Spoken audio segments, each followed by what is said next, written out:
Morning respected seniors and all champions. दोस्त, आज मेरे लिए बहुत ही खास दिन है। आज मेरे लिए मतलब ऐसा दिन है जिसका मैंने बहुत बहुत सालों से इंतजार किया।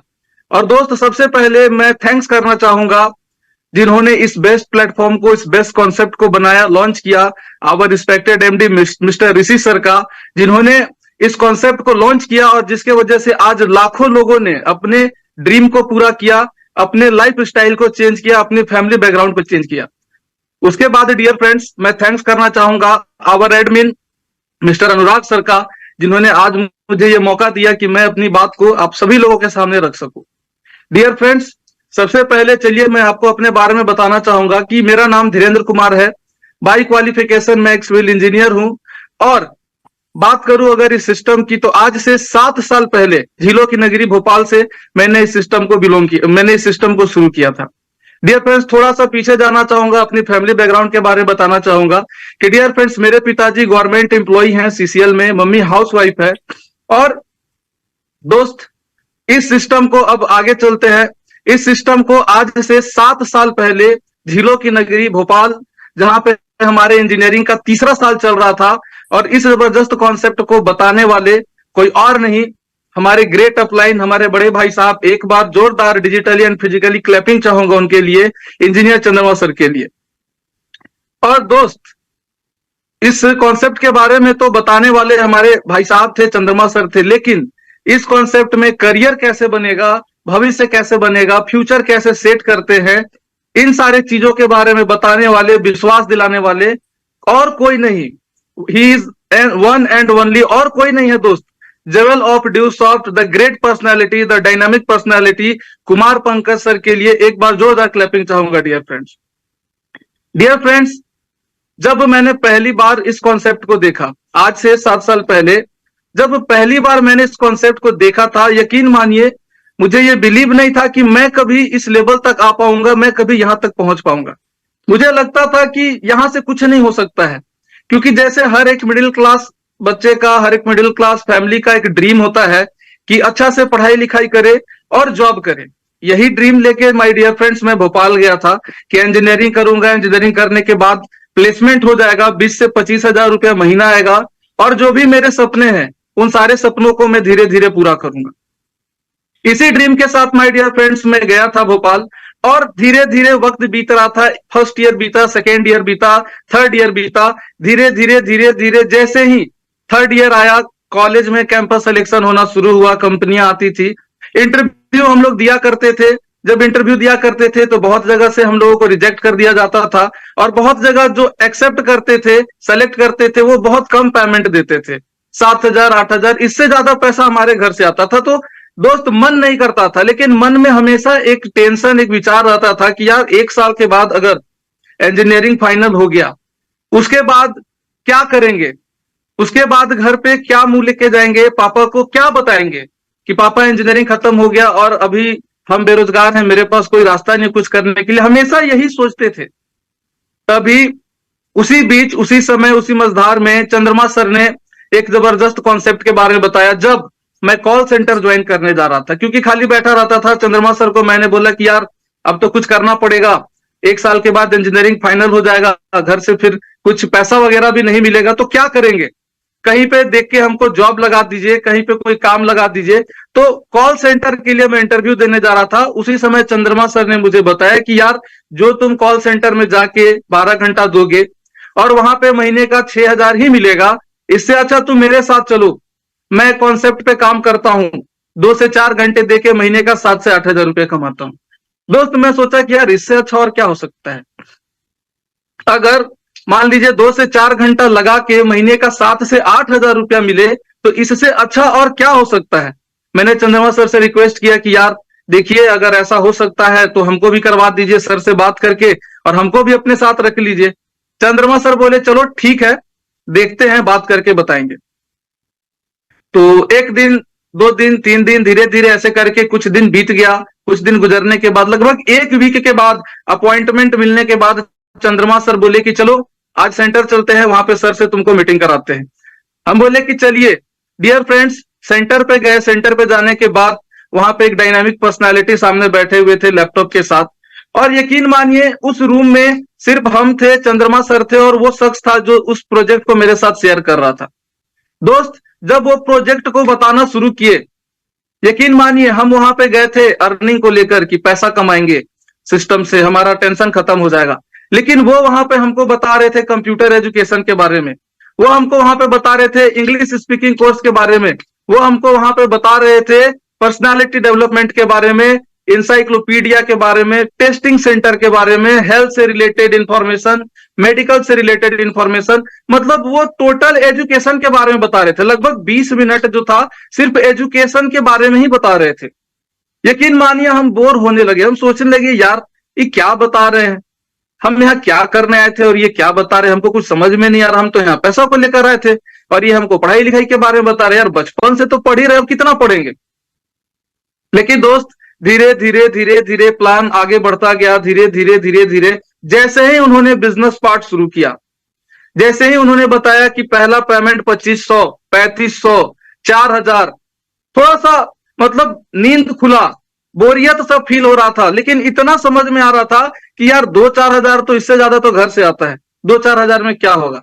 लेकिन जैसे ही उन्होंने बताया कि जैसे ही आप प्रिविलेज बनते हैं 32,000, जैसे ही आप डिप्लोमेट बनते हैं महीने का 1.5 लाख और 2% का रॉयल्टी, जैसे ही आप धीरे धीरे आगे बढ़ते हैं एम्बेसडर, स्टार एम्बेसडर, जैसे ही धीरे धीरे ज्वेल बनते हैं महीने का 8 लाख और 2 से 3% का रॉयल्टी। दोस्त जैसे ही ये सुना तो मेरे दिमाग में जो इंडिकेटर होता है, रेड इंडिकेटर, वो ब्लिंक करने लगा। क्योंकि दोस्त 32,000 तक तो समझ में आ रहा था कि 30,000, 32,000 कोई इंसान कमा सकता है, लेकिन अगर कोई 8 लाख की बात करे तो क्या लगता है कि एक मिडिल क्लास का बच्चा जो गांव से बिलोंग करता है वो कभी इसको एक्सेप्ट कर पाएगा। फिर जैसे ही प्रोजेक्ट में उन्होंने मुझे आगे बताया कि अगर आप इस कॉन्सेप्ट को करना चाहते हैं तो आपको 7 से 10 दिन का बेसिक ट्रेनिंग और 10,500 रुपया लगेगा। दोस्त जैसे ही पैसे की बात आई, यकीन मानिए मैंने अपने दिमाग का जो शटर था उसको बंद कर लिया, मैंने अपने दिमाग का ढक्कन बंद कर लिया और मैंने पूरी तरीके से अपने माइंड को ब्लॉक कर दिया। मैं उनकी एक भी बात को आगे नहीं सुनना चाहता था। क्यों? क्योंकि मेरा माइंडसेट ये था कि मैं तो यहाँ पैसे के लिए आया हूं और ये मुझसे ही पैसा मांग रहे हैं, अगर मेरे पास पैसा होता तो मैं यहाँ क्या करने आता। धीरे धीरे मैंने माइंड में ही मैंने अपने आप में ये डिसीजन ले लिया कि ठीक है जितना जल्दी हो सके आप खत्म कीजिए, यहां से जाने के बाद दोबारा कभी इस गली में हम नजर नहीं आएंगे। और एक चीज मेरे दिमाग में चल रहा था कि यार कहीं ये वही तो नहीं जिसके बारे में मेरे गांव में लोग बातें किया करते थे, कहीं ये वही काम तो नहीं जिसके बारे में मेरा दोस्त मना किया करता था, कहीं ये वही काम तो नहीं जिसके वजह से बहुत सारे लोग बोलते हैं कि ऐसा कुछ नहीं होता है, हम भी किए थे। ये मेरे दिमाग में चल रहा था और चलते चलते क्या बिलीव हो गया था कि ये वही काम है। दोस्त मेरे दिमाग में बस एक ही चीज चल रहा था कि जितना जल्दी हो सके प्रोजेक्ट खत्म हो और हमको यहां से ये भेज दे कि आप जाइए। प्रोजेक्ट खत्म हुआ, जो आगे सीनियर बैठे हुए थे वो पूछते और बताइए डीके सर कैसा लगा प्रोजेक्ट आपको। हम बोले सर प्रोजेक्ट तो मस्त लगा, जानदार लगा, एकदम सर माइंड ब्लोइंग लगा सर, लेकिन दिमाग में एक ही चीज था कि नहीं हमको नहीं करना है। सर पूछते और बताइए तब कब से शुरू करना चाह रहे हैं। हम एक ही चीज बोले कि सर बस तुरंत जा रहे हैं एटीएम से पैसा लेके आ रहे हैं। सर बोलते हैं कि देखिए डीके सर अभी आपको हम बताए कि अभी पहले आपको 7 से 10 दिन का बेसिक ट्रेनिंग पहले लेना है, ट्रेनिंग लेने के बाद अगर आगे समझ में आता है तब आप डिसीजन ले सकते हैं, नहीं समझ में आता है तो आप स्किप कर सकते हैं। मुझे बहुत गुस्सा आ रहा था क्योंकि मैं जिस माइंडसेट के वहां पे गया था वो चीजें मुझे वहां पे नहीं मिल रहा था। मुझे ये नहीं समझ में आ रहा था कि ये वही रास्ता बता रहे हैं। मुझे बस एक ही चीज समझ में आ रहा था कि कोई हमको कोई काम दे दे, हम 4 घंटा 5 घंटा 6 घंटा उस काम को करें और वो हमें उसके बदले में सैलरी दे दे। डियर फ्रेंड्स प्रोजेक्ट खत्म होने के बाद चंद्रमा सर एक और पर्सनालिटी से मिलवाते हैं, बताते हैं कि चलिए अंदर केबिन में एक सर बैठे हुए हैं, सीनियर हैं, चलिए उनसे मिलते हैं। हम बोले आज आपको जिससे मिलाना है मिला दो, कल से तो हम नजर नहीं आने वाले हैं। मेरे दिमाग में यही चल रहा था। चंद्रमा सर के साथ अंदर गए, अंदर जाने के बाद बैठे, जो सीनियर थे वो भी बहुत सारी चीजें बताए, बहुत सारी चीजें समझाने की कोशिश किए। वो भी एक ही चीज बोले कि 7 से 10 दिन का जो आपका बेसिक ट्रेनिंग है आप उस ट्रेनिंग को लीजिए, अगर समझ में आए तो आप करिए, नहीं समझ में आता तो आप स्किप कर सकते हैं। लेकिन मेरा पहले से ही माइंड सेट हो चुका था, डिसीजन मैंने ले लिया था कि नहीं, मुझे इस सिस्टम को नहीं करना है। उसके बाद सर बोलते हैं चलो ठीक है, कल से आपका इतना बजे का ट्रेनिंग टाइम है। उन्होंने ट्रेनिंग का टाइम दे दिया। मैं बोला ठीक है सर, मैं आऊंगा। माय डियर फ्रेंड्स, मैं वहां से निकला। मैंने चंद्रमा सर को बोला कि चलिए। चंद्रमा सर बोलते हैं कि मेरा ट्रेनिंग है, तुम जाओ, हम लेट से आएंगे। शाम का वक्त था, मैं चला गया। लगभग देर थोड़ा लेट होने के बाद 9 बजे, 9:30 के करीब में जब चंद्रमा सर वापस फ्लैट में आए, तब तक चंद्रमा सर के आने से पहले माय डियर फ्रेंड्स, मैं फ्लैट पे जाने के बाद मेरे जितने भी फ्रेंड थे, मेरे और चंद्रमा सर के जो फ्रेंड थे वो कॉमन फ्रेंड थे। तो हमारे जितने भी फ्रेंड थे, मैंने अपने सारे फ्रेंड को, चंद्रमा सर के सारे फ्रेंड को, मैंने अपने सारे रिलेटिव को चंद्रमा सर के प्रति भड़का दिया था। मैंने चंद्रमा सर के प्रति सारे लोगों को फोन लगा के एक चीज बता दिया था कि पता नहीं कोई फालतू का काम कर रहे हैं चंद्रमा सर। पढ़ने लिखने में इतना अच्छा है, 2 बार इंजीनियरिंग कॉलेज टॉप किए हैं, 1 बार बिहार बोर्ड टॉपर है। उसके बाद भी पता नहीं कौन सा फालतू काम वो कर रहे हैं, हमको समझ में नहीं आ रहा। उनके चक्कर में नहीं पड़ना। आज हमको लेके गए थे वहां पे, हमसे 10,000 रुपया मांगा, 8 लाख देने के लिए बोल रहा था। मैंने आधा अधूरा इतना ही लोगों को इंफॉर्मेशन दिया, बताया, और सारे लोगों को मना कर दिया कि चंद्रमा सर से दूर रहना। अब मैं और मेरे जितने भी फ्रेंड थे, चंद्रमा सर जब भी आते थे, हम लोग इनका मजाक उड़ाया करते थे। बोलते थे और लखपति जी 8 लाख कब आ रहा, और कब आपका BMW आ रहा, कब आपका मर्सिडीज आ रहा, तब कब आप फॉरेन कंट्री घूमने जा रहे हैं। हमेशा इनका मजाक उड़ाया करते थे। ये हमेशा एक ही चीज बोलते थे कि देखो, प्रोजेक्ट देखने से पहले हमको भी ऐसा ही लगता था, ट्रेनिंग लेने से पहले हमको भी ऐसा ही लगता था, लेकिन जब मैंने 7 से 10 दिन का बेसिक ट्रेनिंग लिया, उस ट्रेनिंग के बाद मुझे हर एक चीज समझ में आया, तभी मैं इस सिस्टम को कर रहा हूं। और मैं तुमको भी बोल रहा हूं कि तुम 7 से 10 दिन का ट्रेनिंग लो, अगर नहीं समझ में आएगा तो मत करना। लेकिन दोस्त, मैं कभी भी चंद्रमा सर की बात को नहीं सुनता था।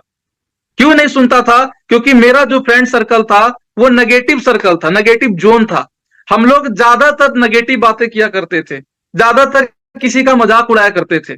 हम लोग कभी भी करियर फ्यूचर को लेकर नहीं सोचा करते थे, और अगर कोई करियर फ्यूचर के प्रति सीरियस होता था तो हम लोग उसका मजाक उड़ाया करते थे। एक नेगेटिव एनवायरमेंट बना के हमने रखा था, हमेशा चंद्रमा सर का मजाक उड़ाते थे। धीरे धीरे धीरे धीरे वक्त बीतता गया, चंद्रमा सर करते गए, और लगभग 1 साल के बाद चंद्रमा सर का इंजीनियरिंग फाइनल हो गया। चंद्रमा सर हमसे 1 साल इंजीनियरिंग में सीनियर थे, उनका फाइनल हो गया। फाइनल होने के बाद उन्होंने डिसीजन ले लिया था कि मैं फुल टाइम इसी सिस्टम को करूंगा, और वो औरंगाबाद अपने होम टाउन चले गए। वहां पे जाने के बाद उन्होंने सेंटर ओपन किया, और वहां से वो कंटिन्यू इस सिस्टम को करते चले गए। माय डियर फ्रेंड्स, कुछ समय के बाद हमारा भी इंजीनियरिंग फाइनल हुआ। इंजीनियरिंग फाइनल होने के बाद मेरे जितने भी दोस्त थे, जो हम लोग साथ में रहते थे, सारे फ्रेंड अपने अपने रास्ते चले गए। मेरी सिस्टर की शादी थी, मैं भी घर आ गया। माय डियर फ्रेंड्स, जब मेरी सिस्टर की शादी थी, हम लोग सारा अरेंजमेंट कर रहे थे, उसी बीच चंद्रमा सर के पिताजी भी आए हुए थे। उनसे ही बात हो, वो एक चीज बता रहे थे। चंद्रमा सर हमेशा स्टेटस लगाते थे सेमिनार का फोटो का, सेमिनार का फोटो और पेमेंट वगैरह का, हमेशा वो मतलब फोटो लगाते थे। मैं देखता था, लेकिन मैं देख के नेग्लेक्ट कर देता था, कभी उतना सीरियस नहीं लिया। तो उस समय जब इनके पिताजी आए तो वो बताए कि वो पैसा कमा के अपने मन से सारा चीज कर रहा, घर में पैसा नहीं देता है। उस समय बहुत पहले, 7 साल पहले, और अपने मन से सारा चीज कर रहा। तो मेरे दिमाग में ही मतलब ये आया कि यार सही में मतलब कुछ है, अब अंकल बोल रहे हैं तो कुछ होगा ही। लेकिन डियर फ्रेंड्स, उसी समय मेरी जो सिस्टर की शादी थी, वही शादी मेरे लाइफ का टर्निंग पॉइंट बना। क्योंकि माय डियर फ्रेंड्स, जैसा मैंने शुरू में ही आपको अपने पिताजी के बारे में बताया कि मेरे पिताजी गवर्नमेंट जॉब में है, मेरी इकलौती सिस्टर की शादी थी, और मैंने अपने पिताजी को फूफा जी से और मामा जी से पैसा मांगते हुए देखा, और उन्होंने मना कर दिया। दोस्त, मैं थोड़ा मैच्योर हो चुका था, समझदारी थी मेरे अंदर। मुझे उस दिन 2 चीजें समझ में आई। पहला, कि मेरे पिताजी गवर्नमेंट जॉब में हैं, 50,000 रुपया महीने का कमाते हैं, फिर भी मेरी इकलौती सिस्टर के शादी करने के लिए इनको लोगों से पैसा लेना पड़ रहा। और दूसरा चीज समझ में आया कि अगर आज मैं कुछ कर रहा होता तो मेरे पिताजी को आज किसी दूसरे के सामने हाथ फैलाने की जरूरत नहीं पड़ती। क्यों? क्योंकि हर गार्जियन अपने बच्चे के लिए हीरो होता है, हर गार्जियन जो होता है अपने बच्चे के लिए रोल मॉडल होता है, और मेरे पिताजी भी मेरे लिए हीरो थे। और मैंने अपने हीरो को किसी दूसरे के सामने हाथ फैलाते हुए देखा और वही चीज मेरे दिल को चुभ गया। और दोस्त उसी समय मैंने कमिटमेंट लिया कि यार बस बहुत हो गया, अब तो लाइफ में कुछ करना पड़ेगा।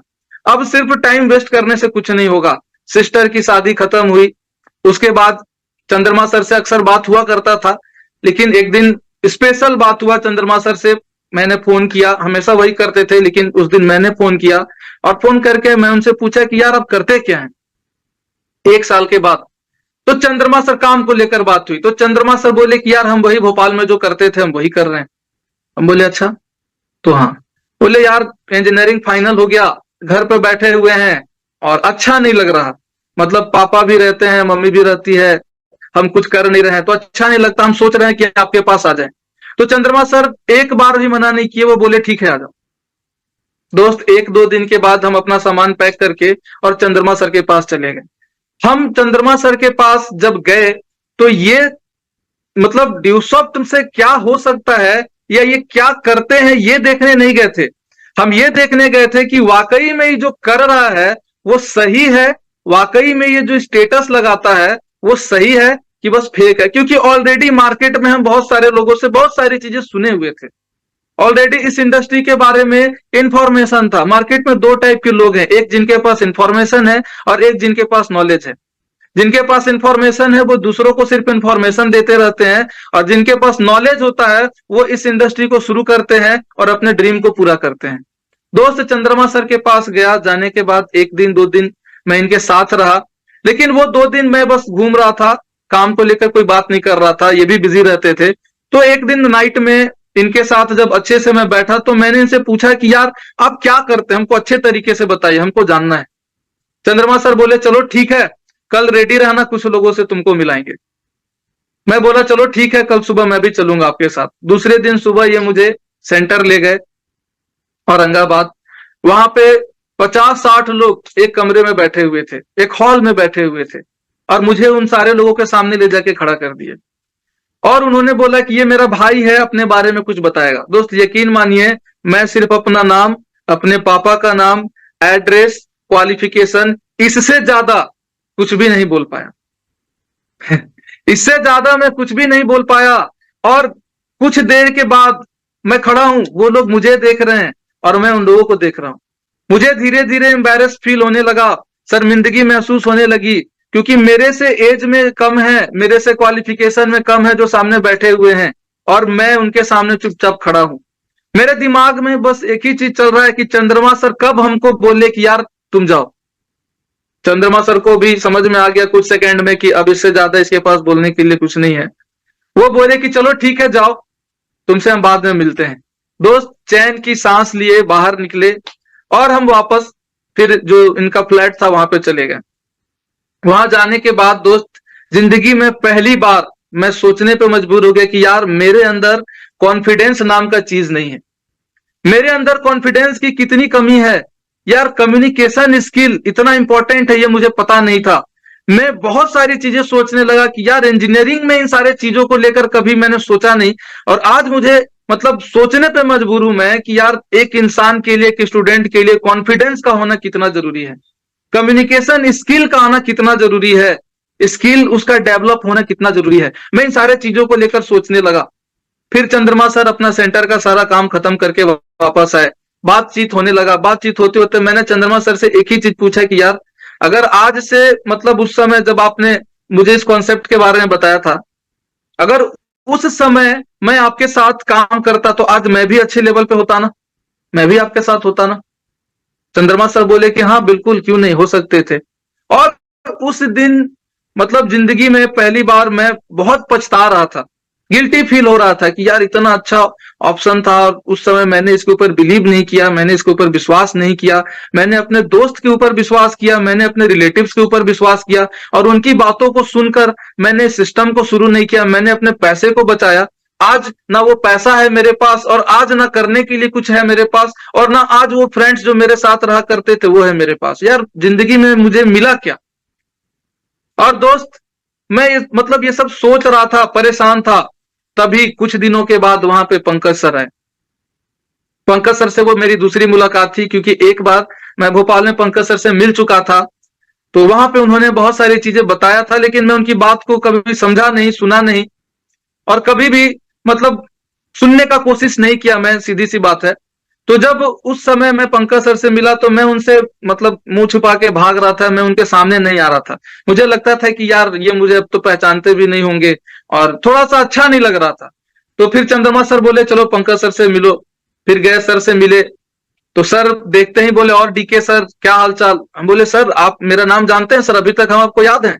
बोले हाँ यार हम आपको कैसे भूल सकते, भोपाल में आपसे मिले थे। और दोस्त आज अगर मैं इस जगह पे हूं तो पंकज सर का बहुत बड़ा हाथ है। उन्होंने मुझे हमेशा प्रेरित किया, हमेशा मोटिवेट किया, हमेशा पॉजिटिव थिंकिंग, पॉजिटिव इन्वायरमेंट में रखा, मुझे विश्वास दिलाया कि अगर हम लोग कर सकते हैं तो तुम भी कर सकते हो। मैं सर के साथ हमेशा शाम को चाय पीने जाता था, सुबह जूस पीने जाता था, सर कहीं ट्रेनिंग में जाते थे तो उनके साथ जाता था। और सर हमेशा कामयाबी की बातें किया करते थे, हमेशा ड्रीम की बातें किया करते थे। और जब मैं सर के साथ रहता था तो अलग तरीके का एनर्जी मेरे अंदर आता था, मुझे लगता था कि हाँ यार दुनिया जीत लेंगे। सर ने बहुत हेल्प किया, सपोर्ट किया। धीरे धीरे मैं सर से बात किया, सर बोले कोई बात नहीं, धीरे धीरे आप शुरू करो, हम लोग हैं आपके साथ। दोस्त मैंने धीरे धीरे मनी मैसेज लगाना स्टार्ट किया, धीरे धीरे लोगों को प्लान शो करना शुरू किया, कांटेक्ट करना शुरू किया, धीरे धीरे मैंने लोगों से मिलना शुरू किया। धीरे धीरे धीरे धीरे बहुत सारे लोगों ने रिजेक्ट किया, बहुत सारे लोगों ने। लगभग मुझे याद है कि मैंने 250 से 300 लोगों को प्रोजेक्ट दिखाया, लेकिन उनमें से एक भी लोगों ने ज्वाइन नहीं किया, एक भी लोगों ने मेरे मेरे मतलब मेरे बात से एक भी लोगों ने सहमत नहीं हुआ। क्यों? इसके पीछे बहुत बड़ा रीजन था जो मुझे बहुत बाद में चल के समझ में आया। क्योंकि मेरे अंदर एक ईगो था कि मैं इंजीनियर हूं। मैं किसी को भी प्लान शो करता था विदाउट ड्रेसअप करता था, मैं किसी को भी प्लान शो करता था तो विदाउट कंपनी के एडिफिकेशन के करता था, मैं किसी को भी प्लान शो करता था तो विदाउट किसी सीनियर के एडिफिकेशन के करता था, और कहीं भी कर देता था, किसी भी सिचुएशन में, किसी भी हालात में कर देता था। मतलब मैं, सीधी सी बात है, सिस्टम को आलू के भाव बेचता था। और मैं बहुत परेशान रहता था कि यार इतने लोगों को प्रोजेक्ट दिखाते हैं, कोई भी मेरी बात से सहमत नहीं होता है, कोई भी मतलब समझता नहीं है कि हम जो बता रहे हैं वो क्या है। सर से हमेशा इस चीज को लेकर मैं बात करता था, सर हम इतना प्रोजेक्ट दिखा रहे, इतना प्लान शो कर रहे हैं, सर कोई भी नहीं कर रहा। सर हमेशा एक ही चीज बताते थे कि यार आपका लाइफ में ड्रीम क्या है, आपका गोल क्या है, आप क्या हासिल करना चाहते हैं, आप किसके लिए काम कर रहे हैं, क्या आपने कभी डायरी में लिखा है? मैं बोला सर डायरी में लिखने की क्या जरूरत है, दिमाग में है सर, इंजीनियर है सर, इतना तो पता है, भूलने का उतना आदत नहीं है सर दिमाग में। सर बोले कि यार दिमाग में नहीं, उसे डायरी में होना चाहिए, ताकि जब भी तुम डायरी खोलो तुमको तुम्हारा ड्रीम नजर आए, और फिर से वो तुमको रिमाइंड कराए कि तुम्हारा ये टारगेट है जिसके लिए तुम काम कर रहे हो। दोस्त धीरे धीरे मैं करता गया। सर ने हमेशा हिम्मत दिया, सर ने हमेशा मोटिवेट किया, और हमेशा विश्वास दिलाया कि स्टार्टिंग में होता है, लोग रिजेक्ट करते हैं, आपको नॉलेज इंप्रूव करने की जरूरत है, अपने आप को डेवलप करने की जरूरत है। फिर मैंने धीरे धीरे धीरे धीरे धीरे धीरे सर की बातों को सुनना, समझना, अप्लाई करना शुरू किया। पहले मैं ऐसे ही जो प्लान शो करता था, फिर मैं ड्रेसअप के साथ प्लान शो करने लगा। उसके बाद मैं फुल कॉन्फिडेंस, फुल जो है पावर के साथ, फुल पैशन के साथ लोगों को प्रोजेक्ट शेयर करने लगा, और एक एटीट्यूड के साथ प्रोजेक्ट को शेयर करने लगा। धीरे धीरे धीरे धीरे माय डियर फ्रेंड्स, मैंने लोगों को प्रोजेक्ट दिखाना शुरू किया। कारवा धीरे धीरे बढ़ता गया, बढ़ता गया, बढ़ता गया, बढ़ता गया। धीरे धीरे मुझे डाल्टनगंज आने का मौका मिला। यहाँ पे मैं बहुत सारे लोगों से मिला। मेरे यहाँ पे बहुत सारे फ्रेंड थे, जो जब मैं 10th में था तो यहाँ पे मैं पढ़ता था, तो बहुत सारे मेरे फ्रेंड थे। मैं उन लोगों से मिला, उन लोगों को प्रोजेक्ट दिखाया। धीरे धीरे कुछ लोगों ने मेरा साथ दिया, कुछ लोगों ने मेरा साथ नहीं दिया। बहुत सारी समस्या बस एक ही आता था, लोग रिजेक्ट करते थे, वो मेरे अंदर कमी था जिसके वजह से। फिर धीरे धीरे धीरे धीरे धीरे धीरे धीरे धीरे मैंने अपना ड्रीम बनाना शुरू किया। एक दिन चंद्रमा सर बोले कि यार उतना समय से सर जब बोल रहे हैं तो लिख क्यों नहीं लेते हो? नहीं लिखते हो फिर भी पूरा नहीं होता, एक बार लिख के तो देखो। मैंने भी सोचा कि चलो एक बार लिख के देखता हूं, और मैंने अपना सबसे पहला ड्रीम, ऐसे ही ड्रीम नहीं बनाया, मैंने सबसे पहला ड्रीम जो बनाया था वो इस घड़ी का बनाया था जो आज भी मेरे पास है। फास्ट ट्रैक का घड़ी है। मैं सबसे पहले फास्ट ट्रैक के शोरूम पे गया। वहां पे जाने के बाद जितनी भी घड़ियां थी जो मुझे पसंद आ रही थी, मैंने सभी घड़ी को ट्राई किया, और ट्राई करने के बाद, फील करने के बाद आके मैंने उसको लिखा कि मुझे ये घड़ी इतने दिन में चाहिए। और अपने सीनियर के साथ बैठा और सर के साथ बैठने के बाद प्लानिंग किया। स्टार्टिंग में सर ने बोला कि ठीक है, इस तरीके से आप करिए, आपका जो टारगेट है वो पूरा हो जाएगा। सर से प्लानिंग लिया, सर ने जिस तरीके से बताया मैं उस तरीके से करता गया। लेकिन दोस्त, जो मैंने डेट लिखा था उसमें मेरा जो है ड्रीम पूरा नहीं हुआ, मेरा टारगेट पूरा नहीं हुआ फर्स्ट मंथ में। क्यों पूरा नहीं हुआ? क्योंकि कुछ आदत जो मेरी बैड हैबिट्स थी वो मेरा पीछा नहीं छोड़ रही थी। जैसे रेगुलर सेंटर में नहीं जाता था, मैं रेगुलर बात नहीं करता था, रेगुलर अपॉइंटमेंट नहीं लेता था, रेगुलर एमएम नहीं लगाता था, मैं रेगुलर सीनियर से बात नहीं करता था, क्योंकि उस समय स्टार्टिंग का दौर था, काम करने में मजा भी नहीं आता था और थोड़ा सा परेशान रहता था। तो मैं इन सारे चीजों को, ये सारी गलतियों को मैं हमेशा दोहराता था, नहीं पूरा हुआ। दूसरे महीने मैंने फिर सर से बात किया, फिर सर ने बोला ठीक है, जब तक पूरा नहीं होगा आप इसको ही करिए।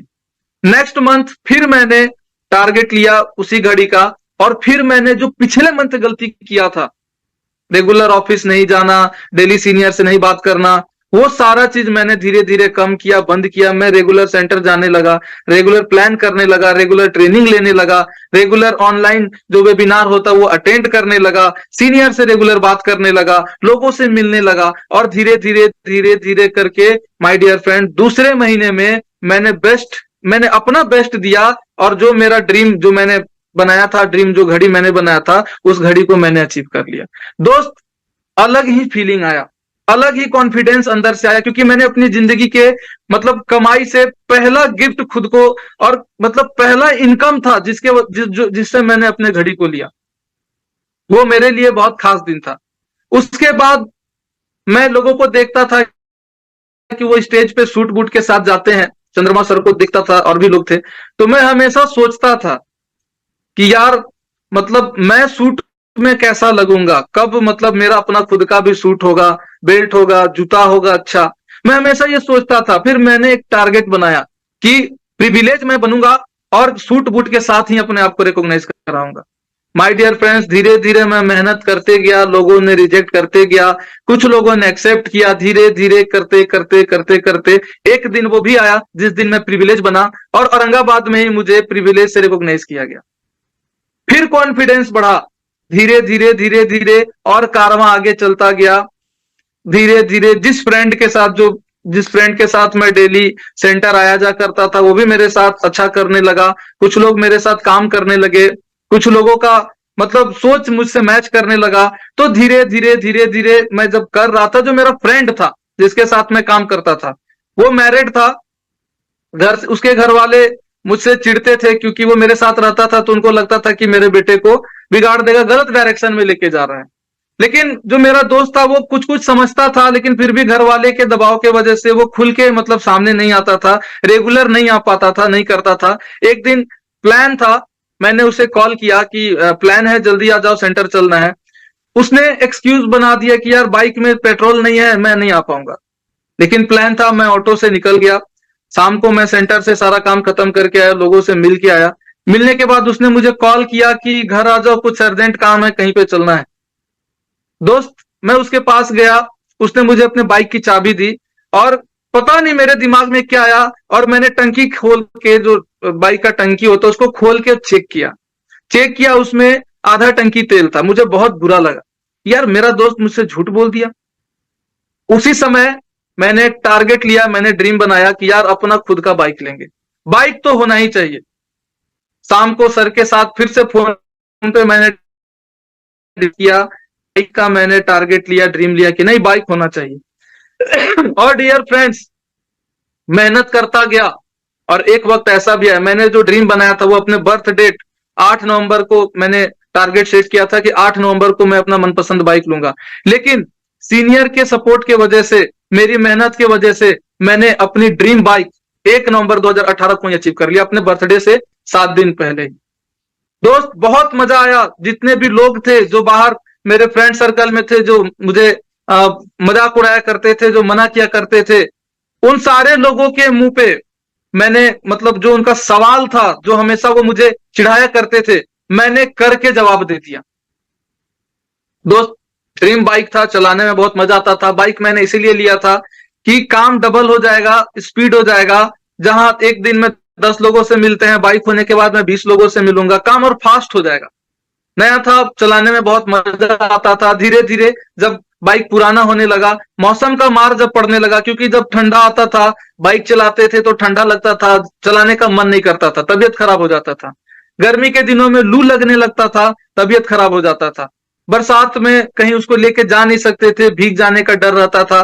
कहीं भी प्लान नहीं हो पाता था, फॉलोअप नहीं हो पाता था। मतलब मुझे ऐसा लगने लगा, और ये सारा चीज मैं सेंटर पे, मतलब सेंटर के सामने गेट के पास खड़ा होकर सोच रहा था कि यार कैसे होगा, कैसे होगा आगे, और भी बहुत सारा चीज करना। तभी वहां पे मेरे सामने से एक चमचमाती हुई ब्रांड न्यू कार गुजरी, और दोस्त वो कार मुझे बहुत पसंद आई। मैंने ड्रीम बनाया कि अगर लूंगा तो यही कार लूंगा, नहीं तो नहीं लूंगा। और जैसे कि मेरा आदत है, कोई भी चीज लेने से पहले, उसका ड्रीम बनाने से पहले मैं मतलब चेक करता हूं, मैं ट्राई करता हूं, फील करता हूं। मैं फिर से शोरूम पे गया, शोरूम पे जाने के बाद उस गाड़ी के अंदर बैठा, उसका म्यूजिक सिस्टम सुना, उसका फीचर्स को जाना, टेस्ट ड्राइव किया, और दोस्त मुझे बहुत मजा आया। मैंने ड्रीम बनाया, पता नहीं एक अलग जोश और जुनून आ गया, कॉन्फिडेंस आ गया कि नहीं। बाइक पे चल रहे थे, पर कार सपना, जो सपना है वो कार का देख रहे थे। मेरे घर में उस समय तक कोई कार नहीं था। मैंने सर के साथ बैठकर ड्रीम बनाया कि सर क्या हम भी कार ले सकते हैं। सर ने एक ही चीज बोला, क्यों नहीं ले सकते हो? बोले सर पता नहीं, मुझे तो विश्वास नहीं है, लेकिन सर आज एक कार देखे सर, बहुत मजा आया सर, टेस्ट ड्राइव भी करके सर, लेना है सर, कैसे होगा? सर ने बताया कि ठीक है। मैंने सर के साथ बैठ के प्लानिंग किया और मैं करता गया। बस जिस तरीके से सर गाइड करते गए मैं करता गया। धीरे धीरे धीरे धीरे एक वक्त ऐसा भी आया कि मैंने वो ब्रांड न्यू कार 11.5 लाख की टाटा नेक्सॉन अपने घर अपने पापा के साथ जाकर और उस कार को अपने फैमिली में मेंबर बनाया। माय डियर फ्रेंड्स, वो मेरे जिंदगी का अभी तक मुझे लगता है सबसे मतलब सबसे खुशी का दिन था, और सबसे बड़ा ड्रीम जो मैंने पूरा किया था। और मैंने कभी सोचा भी नहीं था, मैं पीछे पलट के नहीं देख रहा था कि किस तरीके से मैंने सिस्टम शुरू किया और किस तरीके से क्या हो रहा है। दोस्त, महीने का ₹1,00,000 पेमेंट आना, टोटल टीम सेट हो चुका था, गोवा फॉरेन टूर अचीवर बना, लाइफ सेट था। मतलब ऐसा लग रहा था कि मेरे सारे सपने पूरे हो जाएंगे। लाइफ में जो भी मैं करना चाह रहा था वो सारा मुझे लग रहा था कि इजीली पूरा हो जाएगा। मेरे टीम में सारे लोगों का पेमेंट बन रहा था, सब खुश थे, हम लोग बहुत खुश थे। मतलब टीम ऑटो पायलट मोड पे चला गया था, काम करो फिर भी पैसा आ रहा था, नहीं करो फिर भी पैसा आ रहा था। लेकिन दोस्त, कहते हैं कि चैंपियन को हमेशा ये प्रूव करना पड़ता है कि वो चैंपियन है। तभी माय डियर फ्रेंड्स, मेरे लाइफ में बहुत ही बड़ा क्राइसिस आया। इतना बड़ा क्राइसिस आया कि मैं उस समय उस क्राइसिस को मतलब झेलने के लायक नहीं था, काबिल नहीं था। मैं पूरे तरीके से मतलब टूट गया, और मतलब वो मेरे जिंदगी का सबसे बुरा दिन था जो मैं कभी भूल नहीं सकता हूं। क्योंकि जिनको देख के मैंने इस सिस्टम को शुरू किया था, जो मेरे रोल मॉडल थे, जिनका एग्जाम्पल मैं दिया करता था, उन्होंने अपना अपना साथ मतलब हम लोगों का साथ छोड़ दिया। उन लोगों ने अपना हाथ हमारे सर से उठा दिया। और माय डियर फ्रेंड्स, उस समय हमारी हालत ऐसी हो गई थी कि कुछ समझ नहीं आता था कि यार अब क्या होगा लाइफ में। मैंने जो भी सपने देखे थे आगे भविष्य में, मुझे वो सारा सपना पानी में डूबता हुआ नजर आ रहा था। मैं हमेशा अपने टीम को लेकर टेंशन में रहता था कि यार इतने लोग मेरे ऊपर जो बिलीव किए उनका क्या होगा। मैं पूरे तरीके से टूट गया था। लेकिन दोस्त, कहते हैं ना कि डूबते को तिनके का सहारा। माय डियर फ्रेंड्स, मेरा नाव डूब रहा था, और उसी वक्त कंपनी ने हमारा हाथ थामा। उसी वक्त अनुराग सर से कुछ समय के बाद बात हुई, मुलाकात हुई। सर ने फिर से हिम्मत दिया, और मैं थैंक्स करना चाहूंगा अनुराग सर का। और मैं थैंक्स करना चाहूंगा उन लोगों का जिन्हें हम 4 पिलर ऑफ ड्यूसॉफ्ट कहते हैं। मैं थैंक्स करना चाहूंगा चिंटू सर का, मनीष सर का, रणविजय सर का, सुधांशु सर का, जिन्होंने फिर से मुझे टूटे हुए को जोड़ा, जिन्होंने फिर से मेरे टीम को समेटा, जिन्होंने फिर से हिम्मत दिलाया कि जो ड्रीम तुम देखे हो वो पूरा होगा, उसको कोई नहीं रोक सकता है। उन्होंने फिर से मुझे बिलीव दिलाया कि जो तुम्हारा ड्रीम है तुम उसके लिए मेहनत करो, मैं तुम्हारे साथ हूं। दोस्त, मैंने फिर से, कहते हैं ना कि अगर कोई भी इंसान कामयाब होने के लिए इरादा बना ले तो हालात मायने नहीं रखते हैं।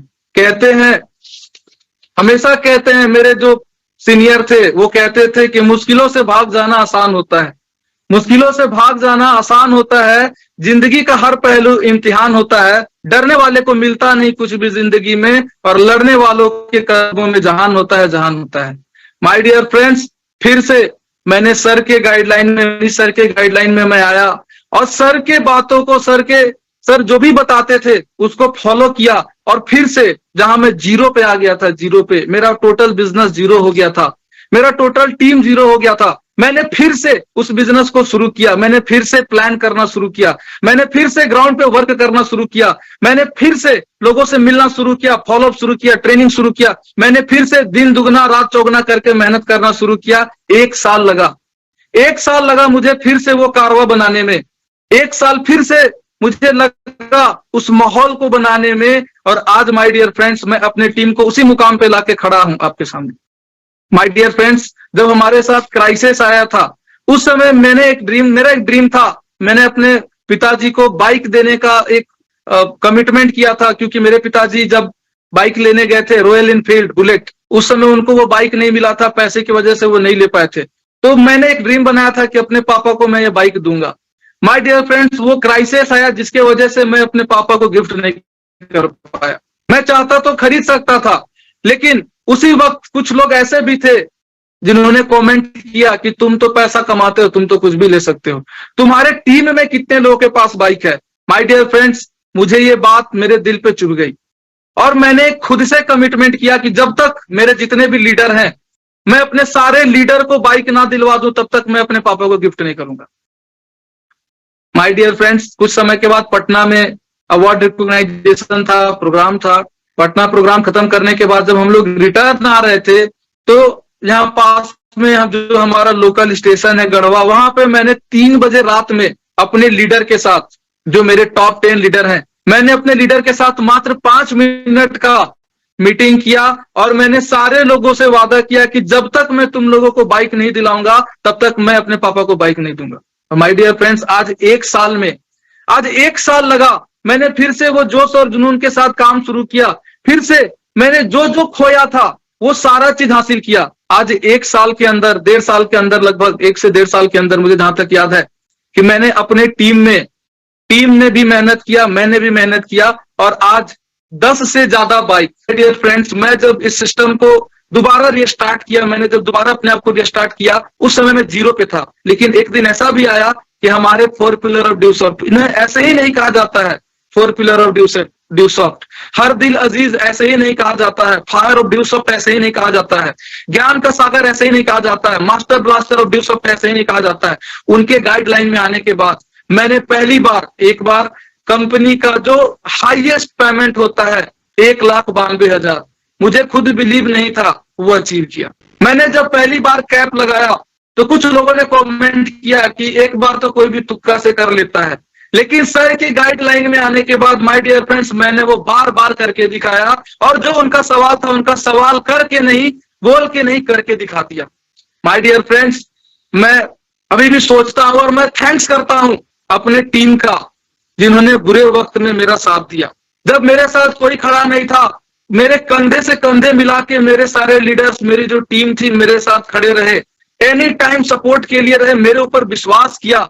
माय डियर फ्रेंड्स, मैंने उसी समय अपने आप से कमिटमेंट किया कि आज मेरे जितने भी टॉप के लीडर हैं, जिन्होंने मेरे ऊपर विश्वास किया, जिन्होंने मेरे वजह से अपना ड्रीम बनाया, मैं जब तक इन लोगों को कामयाब ना कर दूं तब तक मैं चैन की सांस नहीं दूंगा।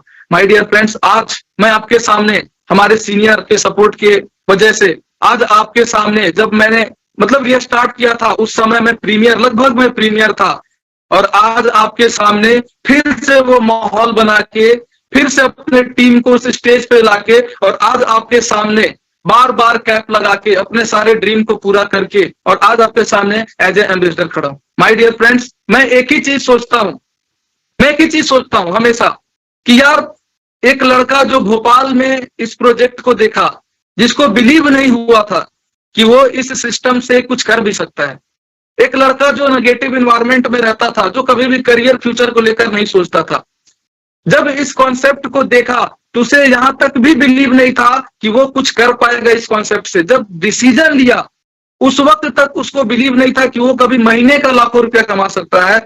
लोग जिसको मना किया करते थे, हमेशा नेगेटिव कमेंट किया करते थे, वो कभी सोचा भी नहीं था कि यहां तक आएगा। और जब मैं जो 5,000 के सोच के साथ इस सिस्टम में आया था कि अगर महीने का 5,000 भी आएगा ना 5,000 भी, तो यार कम से कम जेब खर्च तो निकल जाएगा। कार और बाइक तो बहुत अलग चीज है। माय डियर फ्रेंड्स, आज आपके सामने वो लड़का खड़ा है, वो हर एक चीज करके खड़ा है जो कभी इस सिस्टम के बारे में नहीं सोचा करता था। 1,92,000 जो कंपनी का सबसे हाईएस्ट पेमेंट है, कई बार बार लगा के आपके सामने खड़ा हूं, 2-2 3-3 बार गोवा, 4-4 बार गोवा जाके आपके सामने प्रेजेंट हूं। मैं नहीं, मेरी टीम भी मेरे साथ गई, फॉरेन टूर अचीवर बना, मैंने कार खरीदा, बाइक खरीदा, मैंने अपनी टीम को, टोटल टीम को, मेरे जो लीडर थे मैंने उनको बाइक दिलाया। उसके बाद अभी दुर्गा पूजा में अपने पापा को जो है रॉयल एनफील्ड गिफ्ट किया। आज माय डियर फ्रेंड्स, मैं आपसे एक ही चीज कमिटमेंट करना चाहूंगा और एक ही चीज मैं आपको बताना चाहूंगा कि अगर मैं इस सिस्टम से आगे बढ़ सकता हूं, अगर मैं इस सिस्टम से अपने सपने को पूरा कर सकता हूं, तो आप क्यों नहीं कर सकते। लेकिन दोस्त, कामयाब होने के लिए बस एक ही चीज की जरूरत पड़ती है, वो है विश्वास, वो है डिसीजन। आपको डिसीजन लेना पड़ेगा, अपने ऊपर विश्वास करना पड़ेगा, बहरा बनना पड़ेगा, क्योंकि लोग जो है बहुत नेगेटिव कमेंट करते हैं, लोग हमेशा डिमोटिवेट करने की कोशिश करते हैं, लोग हमेशा चाहते हैं कि हम इससे अच्छा रहें, मैं इससे अच्छा करूं, ये अच्छा ना करे। आज माय डियर फ्रेंड्स, मैं अपने फ्रेंड सर्कल में लगता है कि मैं सबसे अच्छा लाइफ स्टाइल मेंटेन करता हूं। मुझे लगता है कि मैंने आज जो इस सिस्टम से कम समय में 6.5 से 7 सालों में किया, आज मेरे जो भी फ्रेंड थे जिनके साथ मैं कॉलेज में रहता था, आज कोई भी इस मुकाम पे नहीं है कि वो अपना लाइफ स्टाइल अच्छा मेंटेन कर रहा और मैं उसे देख के बोल सकूं कि हाँ तेरा लाइफ स्टाइल अच्छा है। माय डियर फ्रेंड्स, मैं जाते जाते बस यही कहना चाहूंगा कि अगर आप कामयाब होना चाहते हैं तो आपको अपना डिसीजन लेना पड़ेगा, क्योंकि अगर इस सिस्टम से एक बाइक मैकेनिक मेरे ही टीम में है वो कामयाब हो सकता है, एक स्टेबलाइजर बनाने वाला लड़का आज एंकरिंग जो कर रहा है वो कामयाब हो सकता है, एक 12th का स्टूडेंट जो पढ़ने आया था जब वो कामयाब हो सकता है, तो आप क्यों नहीं हो सकते हैं। बस माय डियर फ्रेंड्स, एक चीज लोग मना करते हैं, लोग मजाक उड़ाते हैं, लोग हंसते हैं। अगर आप ये सहने के लिए तैयार हैं और अगर आप रिजेक्शन झेलने के लिए तैयार हैं, तो माय डियर फ्रेंड्स, मुझे विश्वास है कि जब मैं कामयाब हो सकता हूं तो आप भी कामयाब हो सकते हैं। माय डियर फ्रेंड्स, 2 शब्द के साथ, 2 लाइन के साथ मैं जाते जाते वाइंड अप करना चाहूंगा। कहते हैं कि कई जीत बाकी है, कई हार बाकी है, कई जीत बाकी है, कई हार बाकी है, अभी तो जिंदगी का सार बाकी है, यहां से निकले हैं नई मंजिल को पाने, अभी तो सिर्फ एक पन्ना, अभी तो पूरी की पूरी किताब बाकी है, पूरी की पूरी किताब बाकी है। थैंक यू, जय ड्यूसॉफ्ट, जय अपलाइन।